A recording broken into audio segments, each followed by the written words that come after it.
Lebih baik pulang nama daripada gagal di medan tugas.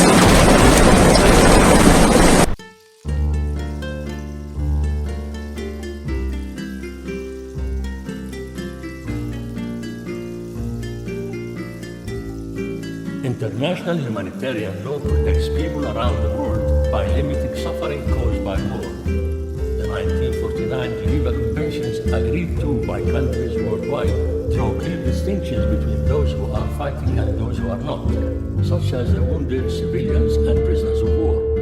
They continue to address the challenges that people and societies face as a result of modern warfare. The first convention protects wounded and sick soldiers. It guarantees humane treatment, medical care, and protection from violence, including murder and torture. It ensures the collection of the sick, wounded, and dead while protecting medical personnel and facilities. The Convention recognizes the Red Cross and Red Crescent as visible signs of protection. The Second Convention adapts the first to armed forces at sea, the wounded, sick, and shipwrecked. The Third Convention protects prisoners of war. POWs must be treated humanely and notably never be murdered or tortured. They must not be subjected to sexual violence. Women and other POWs facing particular risks benefit from specific protections. POWs must be provided with adequate food, water, clothing, shelter, and medical attention. They must be allowed to write home, to be visited by the ICRC, and be released without delay after the cessation of active hostilities. The Fourth Convention protects civilians, particularly those in the hands of an adversary. Protected civilians must be treated humanely. Acts such as murder or torture are never permitted. They must not be subjected to sexual violence. Groups that face particular risks, including women and children, are specifically protected. An occupying power must, as much as possible, ensure the population's food and medical supplies.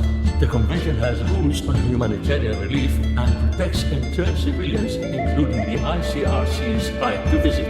The conventions must be applied without discrimination, whatever, for example, a person's race, sex, nationality, religion, or political opinion. While the conventions govern international armed conflicts, those between states, Article 3 common to the conventions provides fundamental protections in all non-international armed conflicts, those involving non-state parties. This is essential as such conflicts today represent the majority. 3 additional protocols widen the Convention's safeguards. Protocol 1 on international armed conflicts articulates key principles for the conduct of hostilities, among other important protections. Protocol 2 contains vital rules for certain non-international armed conflicts. And Protocol 3 recognizes the red crystal as an additional emblem. Customary international law complements the treaties in all types of armed conflicts. International humanitarian law upholds humanity in conflict. It seeks to prevent the worst at the worst of times. When respected, it can avoid the creation of unsurmountable grievances, making it easier to return to peace.